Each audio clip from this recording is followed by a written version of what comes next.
He left me in a storm.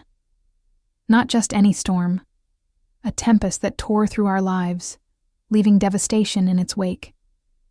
But the real storm wasn't the one that battered our farmhouse. It was the betrayal that shattered my heart. Samantha Hayes had always been a city girl. The hustle and bustle of San Francisco's tech scene was her playground.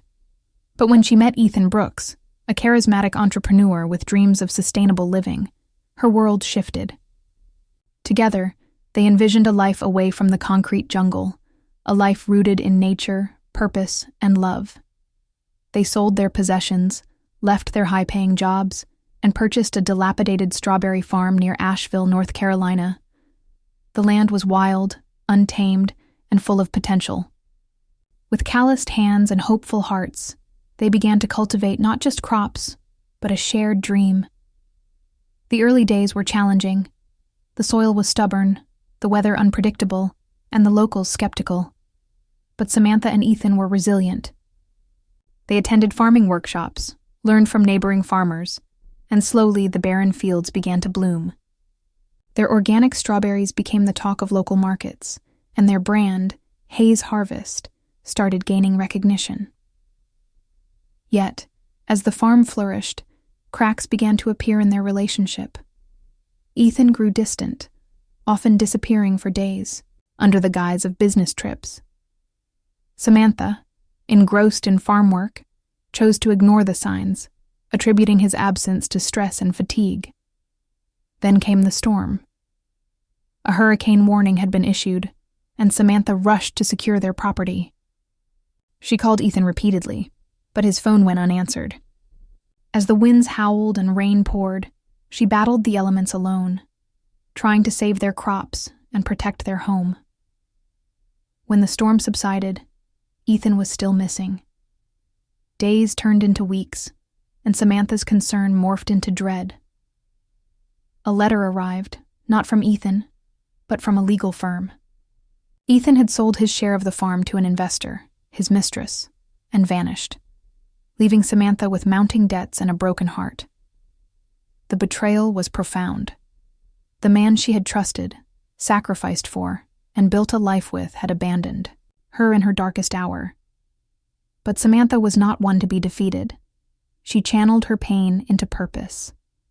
With determination, she rebuilt the farm, rebranded the business, and expanded her reach. She attended agricultural fairs, networked with industry leaders, and even started mentoring aspiring farmers. Her story of resilience inspired many, and Hayes Harvest became a symbol of strength and perseverance. 3 years later, Samantha stood atop a thriving enterprise. She had transformed adversity into achievement, pain into power. But fate had one more twist in store. Ethan returned, destitute and desperate. His so-called investor had swindled him, leaving him with nothing but his late mother's house. Seeking to sell the property, he unknowingly entered negotiations with a buyer, Samantha, operating through a shell company. At the closing, as he signed away his last asset, Samantha revealed herself. Ethan's face paled, realization dawning. "You left me in a storm," she said calmly. "Now, I've become the storm." If you found this story compelling, please subscribe to our channel. Your support motivates us to bring you more tales of resilience, betrayal, and redemption. Interactive question. What would you have done in Samantha's situation? A. Forgive Ethan and start anew. B. Seek justice and reclaim what's rightfully yours. Comment your answer below. A or B. The morning the sky turned black, Samantha Hayes didn't feel afraid. She felt numb. The kind of numb that settles into your bones when your body knows something before your mind can accept it. The local weather station had called it a historic tropical cyclone, rare for the Appalachian foothills, and possibly catastrophic for farmland. But Samantha had faced bad weather before. She had lived through blight, frost, financial panic, and long, bone-aching days of labor under a scorching sun. She wasn't scared of storms, not the kind that came with thunder and wind. What she feared, she couldn't yet name. She called Ethan's phone 5 times that morning. Each call went to voicemail. She tried his email, his social media. Nothing. His car was gone, but it had been missing for 3 days now. Business in Charlotte, he had mumbled earlier that week, barely looking up from his suitcase. She hadn't questioned it. They hadn't been fighting exactly, but they hadn't been close either. The work had taken over. The farm had consumed them. Still, when the first warning sirens wailed through the valley, and she stood alone by the greenhouse, she realized that she wasn't just missing help securing the place. She was missing her husband. Not in the physical sense. She was missing the man he had promised to be. The wind came in like a freight train. That afternoon, Samantha worked until her palms bled. She tied down the netting over the strawberries, bolted the chicken coop, shoved sandbags against the barn door, and wrestled. Tarps over the open field rose. Mud soaked her jeans to the knees. She never stopped to rest, never sat down, never wept. It wasn't until the third tree cracked and fell near the porch that she allowed herself to collapse inside, soaked, shivering, alone. Ethan still hadn't come home. The next morning, when the skies cleared, the farm looked like a battleground. Torn fences, flooded beds, a collapsed greenhouse wall. But worse than the damage was the silence. No Ethan, no message, no concern. Just a hole in her reality where her partner used to be. 2 days later, a man in a brown suit arrived on their gravel road, holding a manila envelope. "Are you Samantha Hayes?" he asked, with a face that was trained not to flinch at emotion. "Yes." "This is regarding a transaction involving Mr. Ethan Brooks. It's a legal notice." She signed for the envelope. The man nodded politely and turned to leave. She didn't open it for hours. When she finally did, she stood in the living room staring at the words for so long that her feet went numb.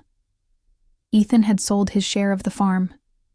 Not just sold it, but transferred his ownership, all of it, to a woman named Cassandra Lynn under an investor agreement. The paperwork had been signed, notarized, and filed 3 days before the storm. He had already made the choice to leave before the wind ever picked up. Samantha's chest felt hollow. A sound escaped her, something between a laugh and a choke.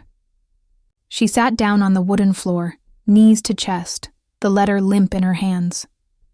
She wasn't sure if she was reading a legal document or the funeral rites of their marriage. Later that week, she found a single voicemail from Ethan, time-stamped 1 hour before the storm touched down. "I'm sorry, Sam. I had to do this. You don't understand what it's been like. We weren't happy. I found someone who believes in the future I want. Please don't try to contact me. It's better this way." That was it. After everything, after the sacrifices, the soil, the sweat, he walked away with a voicemail and a signature. She could have screamed. She could have called a lawyer. She could have driven to Charlotte and stormed through every hotel and restaurant until she found him. But she didn't. Instead, Samantha went to the field. The rows were soaked and scattered, the strawberries drowned or split open. She walked through them like a ghost, barefoot, hands trembling. She fell to her knees in the middle of the field and ran her fingers through the mud. "This was ours," she whispered. "We were supposed to grow old here." She stayed like that until nightfall, until the stars came out, until the mosquitoes bit at her ankles and the wind cooled her tears. The next few weeks were a blur of financial papers, phone calls, and silence. The so-called investor, Cassandra, sent a lawyer to discuss terms. Samantha refused to speak with her. She filed for financial restructuring and applied for emergency state aid, citing natural disaster losses. Every day was a grind. Every night a hollow ache. She slept with the lights on. She didn't trust shadows anymore. But one morning, something shifted. She woke up and realized she had nothing left to lose. No husband, no partner, no illusion. All she had was herself. That was the day she changed. She stopped answering questions, with apologies. She pulled on her work boots and made a list of everything she would fix. She started reading everything she could on business law, agriculture economics, farm-to-market strategies. She built new connections with local farmers who had once viewed her as an outsider. She drove to town meetings. She offered help with other struggling properties. And quietly, methodically, she began making offers on nearby land parcels, mostly from aging owners ready to let go. She didn't shout. She didn't scream. She didn't burn his photos or throw away their wedding dishes. She built. Pain became her foundation. Grit became her currency. And every seed she planted carried not just food, but proof.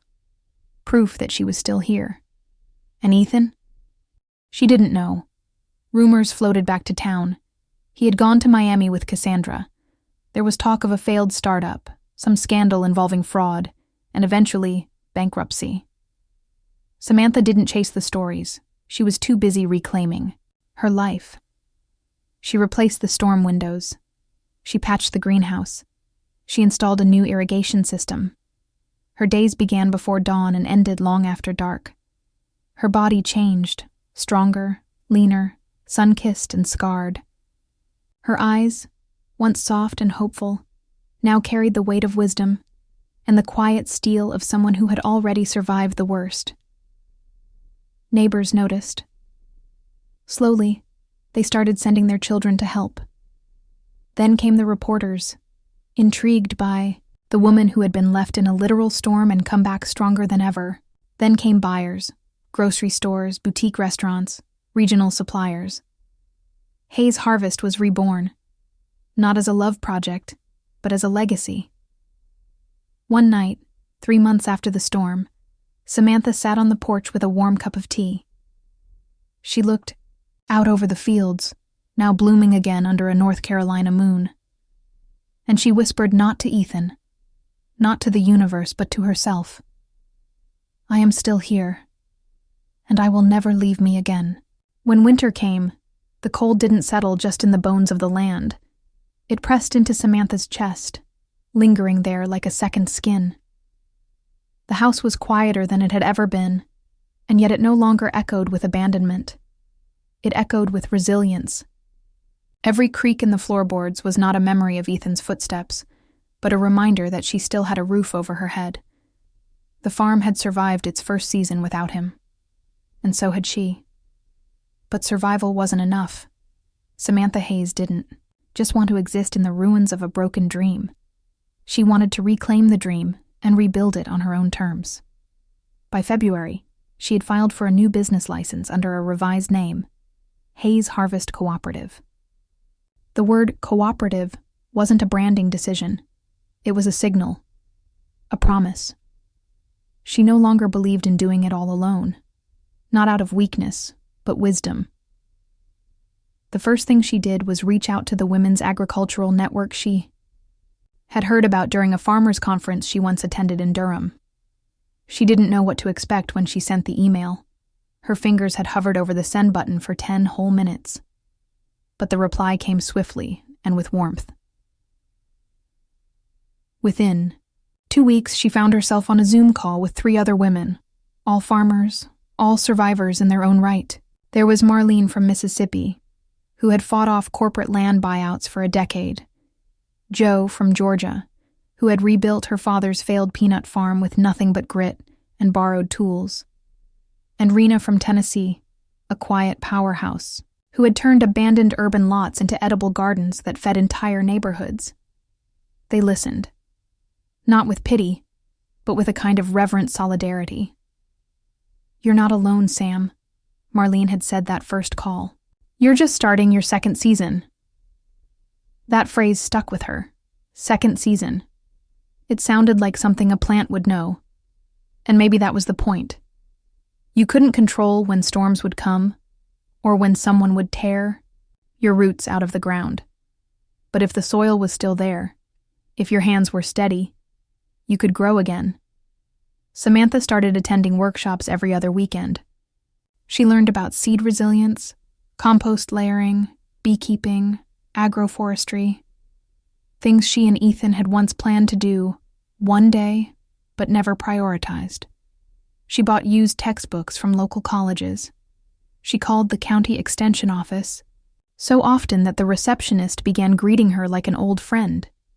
In the meantime, she was also watching, listening, quietly studying the families living on the neighboring parcels of land.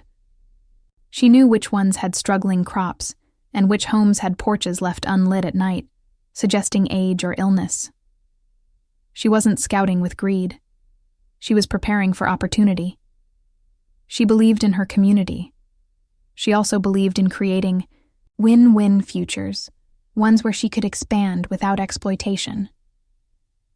The first plot she approached was the Carter Place, a 5-acre patch that had once grown sunflowers, but now sat mostly fallow. Old Mr. Carter was nearly 80, his knees swollen with arthritis, and his son living in Texas with no intention of returning. "I'm not trying to take anything from you," Samantha told him over a pot of chamomile tea. "But if you're ever ready to sell, I'd love the chance to keep this land in use." He didn't answer right away. But 3 weeks later, he called her up and said, "I'd rather it go to someone who gets their hands dirty than to a company that just wants to flip it." One plot turned into 2. Then 3. Some she leased, some she purchased with every bit of her saved grant money. She was careful, strategic, never overreaching. By the time her 3rd spring arrived, Hayes' harvest had expanded to nearly 20 acres, each foot of land meaningful, each one carrying the weight of a deliberate choice. But growth came with challenges. Samantha had to hire seasonal workers. She had to learn how to manage people, to deal with taxes and inspections and late shipments. Sometimes it felt overwhelming, but she never lost her footing, not entirely. Her mornings started before sunrise, checking irrigation, walking the rows in boots that bore every scar of her rebirth. She was no longer just a farmer. She was a businesswoman, an advocate, a quiet force. She began hosting open farm days, not for marketing, but for healing. She invited families to pick strawberries, held storytelling circles, offered free classes to local teens on sustainable agriculture. Slowly, the farm became not just a source of food, but a center of hope. A place where people came to remember that growth wasn't linear and strength could be soft. One Sunday in June, she stood at the edge of the field and looked out over the land. Bees moved through wildflowers. Children ran between rows. A young couple took selfies under the orchard tree. It was almost too beautiful to bear. And yet, none of it felt like luck. It felt earned. That night, she sat on the porch with her journal, a habit she had kept since the divorce papers were finalized. On the first page of this new notebook, she wrote one sentence. "Nothing about this was easy, but everything about it is mine." Still, Ethan's name occasionally surfaced in her thoughts. Not as a wound, but as a shadow. Something that once darkened her, but no longer controlled the light. She didn't follow him online, didn't ask about him. But people talked. She heard that he had returned to Asheville for a brief stint, tried launching another business, this time with someone else's money. Cassandra had disappeared after their failed startup in Florida. Rumors hinted at fraud. Ethan had been seen at a bar downtown, thinner, older, haunted. Samantha didn't feel satisfaction. She didn't feel vengeance. Just a quiet, bone-deep affirmation. This is why you didn't give up. That fall, Hayes Harvest won a regional award for environmental sustainability. The ceremony was held at a hotel ballroom in Asheville, the very city where Ethan had once run from her. She wore a simple green dress and stood at the podium, her voice steady as she spoke. "When the world fell apart," she said, I didn't scream. I planted. And from that place of pain, something honest grew. She didn't mention Ethan. She didn't need to. The applause was loud, but she didn't hear it. She only heard the sound of the wind across her field, the quiet hum of survival. By the time winter rolled around again, Samantha had signed paperwork to form a local farmers' coalition, securing better pricing and distribution deals for herself and 5 other small-scale growers.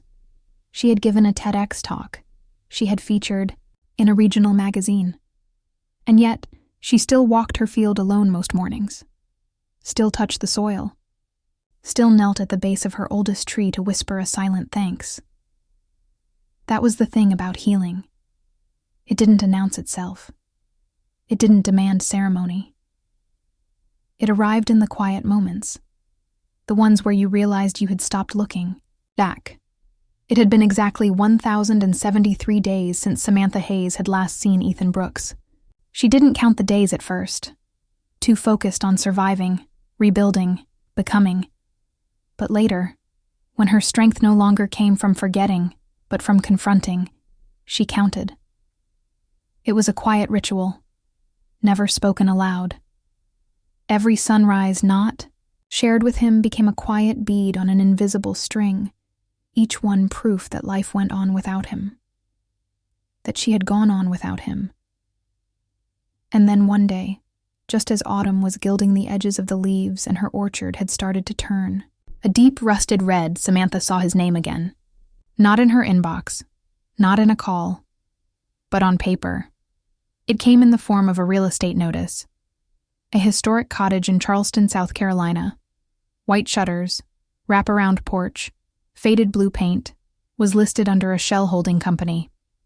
Samantha's lawyer had been tracking a few properties that matched the expansion goals of her investment trust. But this listing wasn't just another property. It was the property, Ethan's mother's house. Samantha hadn't stepped foot in that cottage in nearly 5 years, but she remembered every creak of its floorboards, every scent of the sea breeze that drifted in through the windows. It was the first place Ethan had told her he wanted to build a life outside the system. It was where they'd stayed during their first spring as husband and wife. Back then, the home had felt like the physical symbol of everything that might go right in the world. Now it was just another asset he was trying to liquidate. The agent handling the sale didn't know who she was. The offer she placed was through a third-party firm she'd set up for just this kind of quiet acquisition. She had no intention of confronting Ethan, no interest in revenge. She didn't want an apology. She wanted the house. Or maybe, more truthfully, she wanted to hold in her hands the final page of the chapter she never got to close. When the offer was accepted, her chest didn't swell with victory. It stayed still. There was no celebration, just the familiar hum of purpose. But then, something unexpected happened. The real estate firm called her personally. The seller wants to sign the closing documents in person. It's a bit unusual, but legal. Would you be willing to accommodate that? Samantha's breath stilled for a moment. In person. There was no reason to agree. She could have declined. She could have asked her legal team to handle it remotely. She could have hidden, just as he had. But she didn't. She said yes. The meeting was scheduled for a Friday afternoon in a neutral space, a glass conference room in a downtown Charleston legal office. Samantha arrived 15 minutes early, her lawyer beside her, briefcase in hand. She wore gray slacks, a simple blouse, her hair tied back. No theatrics, no war paint. She looked like the woman she had become, not the girl he'd once abandoned. When Ethan walked in, time did not slow. It didn't freeze. It marched forward, just as it always had. He looked older, gaunt. The lines in his face etched deeper than they should have been at 36. He carried himself like a man searching for something to lean on, though nothing would let him. His eyes scanned the room. Then they landed on her, and he stopped breathing. He opened his mouth, then closed it. Samantha didn't flinch. She gave him nothing. Not hate, not warmth, not the vindication he may have expected. Only stillness, only silence. The room moved around them. Papers slid across tables, pens uncapped, terms reviewed. It was clinical, transactional, absolute. Ethan signed, each page like a man dragging a coffin behind him. His fingers trembled. When he reached the final document, he looked up at her. "I didn't know it was you," he said softly. "I know," Samantha replied. I didn't have a choice." "Cassandra, you had a choice," she interrupted, her voice calm, steady. "You just made it before the storm hit." He looked like he might cry, or collapse. She couldn't tell which, but she felt nothing. She had imagined this moment once. In those first few months after he'd left, she'd fantasized about confrontation. She had written speeches in her mind, lined with fury and fire. But now, with him sitting just a few feet away, she realized none of that was necessary. The silence was enough. Her presence was enough. When the papers were signed, she rose to leave. He stood too. "Why?" he asked. "Why would you buy that house?" She turned to him, her gaze even. "Because it was the last thing you hadn't already given away." He looked like he wanted to say more, but the words failed him. She stepped forward, not close enough to touch, but close enough for him to hear. "You once told me this place was sacred," she said, "that it held your family's soul. You sold it to survive. I bought it to remind you what that cost." And then, quieter, so quiet he had to lean in to hear. "You didn't just leave me in a storm, Ethan. You left yourself." She didn't wait for a reply. She didn't need one. The walk from the conference room to the parking lot felt long and light at the same time. Charleston's salty air hit her cheeks like a baptism. She sat in her car for a moment before starting the engine, then looked at her hands on the steering wheel. They didn't shake. Not anymore. The ink dried long before he understood what he had done. Ethan Brooks sat across from the closing attorney in a sterile office on King Street, the same hands that once dug trenches beside Samantha in the strawberry fields now trembling, with uncertainty. The conference room was a shade of beige that had no opinion, no warmth, just a void. And that void suited him. He was no longer the man who had walked into a farm full of dreams. He was a man reduced, by his own decisions, by time, by the haunting echo of a name he couldn't forget. Samantha. He hadn't heard her voice in years, yet it lingered in his mind like a stubborn note in a sad song. Her silence since their last encounter, the unexpected, almost unbearable revelation that she was the buyer of his mother's home, had not been what he expected. He had thought she'd gloat, rage, demand explanations he was too cowardly to give. But she'd said nothing, more than she had to. She let the paper speak. Let the house change hands like a clean cut between then and now. He signed the final document with a weak stroke, his signature small and shaking. He wasn't even sure who he was anymore. Whatever name he was scrawling, it didn't belong to the man she had once married. The attorney nodded, stood, and thanked him for his time. But Ethan lingered in the chair, hands curled into fists in his lap. He didn't know what to do next, where to go. His last anchor to the world, his mother's house, the one place he thought sacred, was gone. And worse, it had returned to her, to Samantha. It felt like the final act of a play he didn't know he was in. That evening, she returned to the farm. The fields were brushed with the amber glow of sunset. Her workers had gone home. The land was silent, except for the hum of life. Cicadas. In the trees, the distant bleat of goats, the the gentle swish of wind through the apple branches. She walked to the oldest tree in the orchard, the one they'd planted during their first year on the land. The same tree he had once joked would outlive them both. He'd been right, but he hadn't known how. She touched the bark, rough under her fingertips, and smiled. Not because she'd won, but because she'd healed. She no longer needed a witness to validate her survival. She no longer needed to prove anything. She had outgrown the pain, just as the orchard had outgrown the frost. Later, she made tea and sat on the porch, watching the last rays of light dip beneath the hills. The house glowed warm behind her. In the distance, she could see the outline of the greenhouse, the fields, the tool shed she'd rebuilt herself. All hers. All earned. Somewhere, Ethan Brooks would wake up tomorrow in a place that wasn't his, with a past too heavy and a future uncertain. But Samantha Hayes would wake up here, on soil that knew her name, in a life shaped not by what had been taken, but by what she had chosen to grow. And that would be enough. It always had been. Samantha Hayes' story isn't just about betrayal. It's about what happens after. It's about the quiet, unglamorous work of rebuilding a life from the ground up, literally. What began as a shared dream between two people evolved into a solitary odyssey of resilience, purpose, and redefinition. She wasn't just abandoned by the man she loved.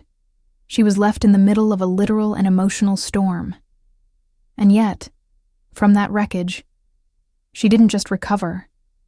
She transformed. Ethan Brooks' decision to leave Samantha during a hurricane was more than physical abandonment. It symbolized the collapse of trust, security, and shared vision. It exposed the uncomfortable truth that some people are only committed to dreams when they are convenient. When the weather turns, they run. And Samantha, left with debris and debt, had every reason to give up. But she didn't. Instead, she looked inward. She did not seek revenge through loud gestures or legal battles. She didn't scream into the void or chase him across cities. She chose something far more radical: quiet, strategic persistence. She stayed. She worked. She learned. She grew. Not just crops, but herself. Her identity, once entangled with another person's ambition, began to take root in the soil she tilled with her own hands. Hayes' harvest became more than a farm. It became a symbol of survival with dignity. Samantha didn't build a business to prove Ethan wrong. She built it to prove to herself that her worth had never depended on his presence. Every acre she expanded, every community workshop she hosted, every award she earned was not a declaration of revenge. It was a confirmation of purpose. Her success was not about erasing the pain, but about owning it, planting it, and watching something better grow from it. And when Ethan returned, broke and desperate, the universe delivered Samantha the final test. What to do when the past knocks on your door asking for help. She did not humiliate him. She didn't gloat. She didn't need to. Instead, she bought the last piece of memory he had left, a house he once claimed was sacred, and she did it with quiet confidence. Her message was clear, without ever having to be cruel. You left me in a storm, and I became the storm. By the time she walked away from that final encounter, Samantha was no longer driven by survival. She was led by peace. She didn't just rebuild the farm or reclaim her name. She redefined her relationship with power. True strength, she showed us, is not found in vengeance. It's found in grace. It's found in being able to look someone in the eye who once broke you and say absolutely nothing. Because you've already said everything with the life you've chosen to live. So what can we learn from Samantha's journey? The deep lesson. Life will hurt you. People will leave. Storms, emotional and real, will strike when you least expect them. But your power lies not in preventing those storms, but in how you respond afterward. The world will watch how you survive, but it will remember how you grow. In today's fast-paced, emotionally reactive world, it's easy to believe that healing means proving yourself through noise, through confrontation, through public reckoning, through dramatic closure. But sometimes, healing is quiet. Sometimes it's long walks through broken fields, hands in the soil, and whispering to the version of yourself that almost didn't make it. You're still here. You may not own a farm, or face the exact betrayal Samantha did, but you have your own storms. You've felt your own versions of loss, of disappointment, of being left behind when you gave your all. And if you've ever wondered whether it's worth starting over, whether the pain can be planted into something new, this story says yes, absolutely yes. Your healing may not come with applause, but it will come with peace. And in the end, peace is louder than any revenge could ever be. Interactive question. If you were in Samantha's place, what would have brought you the most closure? A. Confronting Ethan and telling him how he made you feel. B. Saying nothing and letting your success speak for itself. Drop your answer in the comments, A or B. Now we want to hear from you. What did this story make you feel? Do you believe Samantha made the right choices? Share your thoughts in the comments so others can learn from your insight, your experience, or even your own story of overcoming. And if Samantha's journey inspired you, even just a little, please subscribe to our channel. Your support helps us keep telling powerful, real, and emotionally rich stories like this one. We have more coming, and we'd love for you to be a part of this growing community. Because sometimes, the strongest stories are the ones told softly but never forgotten.